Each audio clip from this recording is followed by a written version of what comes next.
আসসালামু আলাইকুম রহমতুল্লাহি ওবরাকাতুহ। আলহামদুলিল্লাহ, আশা করি আপনারা সকলেই ভালো আছেন। দিনী আলোচনায় আপনাদের সবাইকে স্বাগতম। আমাদের এই দিনী আলোচনার আজকের বিষয়বস্তু হবে কোরবানি সম্পর্কে আলোচনা। তো এই কোরবানি সম্পর্কে আমরা জানতে গিয়ে জেনেছিলাম যে হযরত ইব্রাহিম আলাইহিসসালাম যখন তার বিবি হাজরা আলাইহিসসালাম এবং ইসমাইল আলাইহিসসালামকে মক্কার গহীন জঙ্গলে রেখে আসলেন, আসার পরে তাদের যখন খাবার এবং পানি শেষ হয়ে গিয়েছিল, তখন হাজরা আলাইহিসসালাম আল্লাহ তাআলার কাছে দোয়া করলেন খাবার এবং পানির জন্য এবং পেরেশান হয়ে সাফা এবং মারওয়া পাহাড়ে 7টি চক্কর লাগাইলেন। অতঃপর জিবরাইল আলাইহিসসালাম এসে তাদেরকে আল্লাহ তাআলার নির্দেশে পানির ব্যবস্থা করে দিলেন। এই পানির ব্যবস্থা যখন করলেন, যখন সেখানে পানি পাওয়া গেল, তখন আস্তে আস্তে ওই পানির কারণে এই জঙ্গলে আস্তে আস্তে মানুষ এসে তাদের ঘরগুলো উঠানো শুরু করলো এবং সেখানে থাকতে শুরু করলো। এভাবে থাকতে থাকতে আস্তে আস্তে আস্তে আস্তে এই জঙ্গলটা মক্কা নগরীতে পরিণত হয়ে গেল। সুবহানাল্লাহ। পানির কারণে আস্তে আস্তে মানুষ আসা শুরু করলো এবং এখানে তারা বসত বাড়ি করা শুরু করলো। আস্তে আস্তে সেটা মক্কা নগরীতে পরিণত হয়ে গেল। তো এভাবেই ইব্রাহিম আলাইহিসসালাম বহু কোরবানি করেছেন, আল্লাহ তাআলার কাছে বহু পরীক্ষা দিয়েছেন। তার নিজের ভালোবাসা, নিজের স্ত্রী, নিজের সন্তানকে এই জঙ্গলে আল্লাহ তাআলা নির্দেশে রেখে গিয়েছিলেন।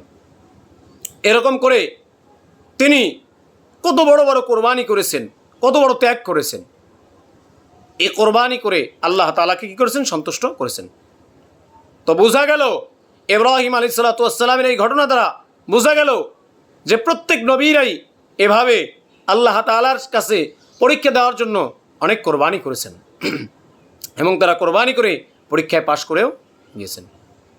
তো এই পুরো জিনিসগুলো দেখে আমরা বুঝতে পারি গরু এবং ছাগল এগুলো কোরবানি দেওয়ার নামই, এগুলো জবাই করার নামই কোরবানি নয়, বরঞ্চ কোরবানি হচ্ছে আল্লাহ তাআলার জন্য কিছু ত্যাগ করা। আল্লাহ তাআলার জন্য কিছু ত্যাগ করা, এটার নামই হচ্ছে কোরবানি। তো এই কোরবানি আমাদের সবাইকেই করতে হবে এবং আল্লাহ তাআলার জন্যই করতে হবে। এটা মানুষের জন্য করলে হবে না, দেখানোর জন্য করলে হবে না। গরু একটা কিনলাম, ছাগল একটা কিনলাম, কোরবানি করলাম, হয়ে গেল। নো, কখনোই নয়। কোরবানিটা আল্লাহর জন্য করতে হবে, আল্লাহ পাক রব্বুল আলামিনের জন্যই করতে হবে। কেননা নবীরা আল্লাহ তাআলার জন্য এভাবে কি করেছেন? ত্যাগ করেছেন, কোরবানি করেছেন, যার কারণে আল্লাহ তাআলা আমাদের উপরে কোরবানিকে কী করে দিয়েছেন? ওয়াজিব করে দিয়েছেন। তো এই কোরবানি এটা এই জিলহজ মাসে সংগঠিত হয়। এই জিলহজ মাসে অনেকগুলো আমলের কথা আমি বলেছি যে অনেকগুলো আমল আছে, যার মধ্যে একটি আমল আমি আপনাদের সামনে বলেছি।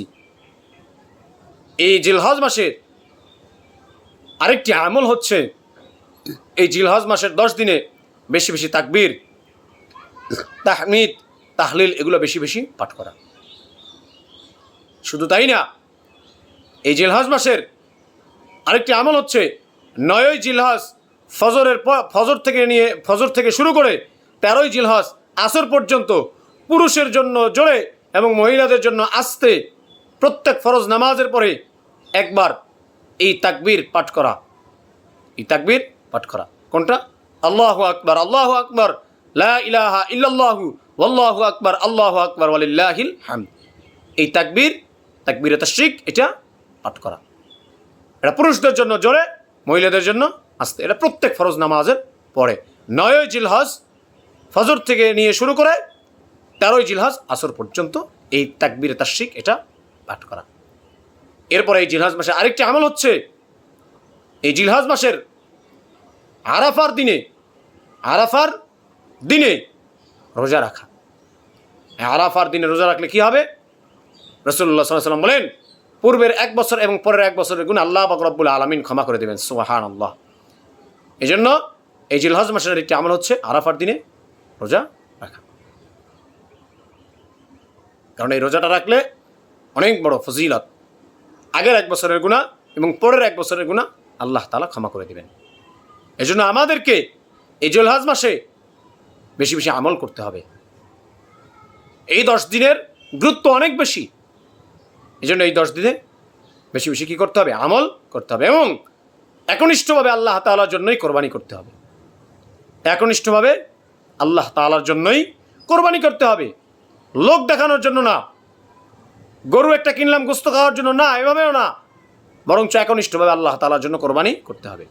এই জন্য মনে রাখবেন যারা ভাগে কোরবানি করেন তাদের 7 জনের মধ্যে যদি বা 3 জনের মধ্যে 2 জনের মধ্যে যেভাবেই হোক অংশীদারের মধ্যে যদি তাদের কারো গোস্ত খাওয়ার নিয়ত থাকে তাহলে মনে রাখবেন সবার কোরবানিতেই ঝামেলা হবে।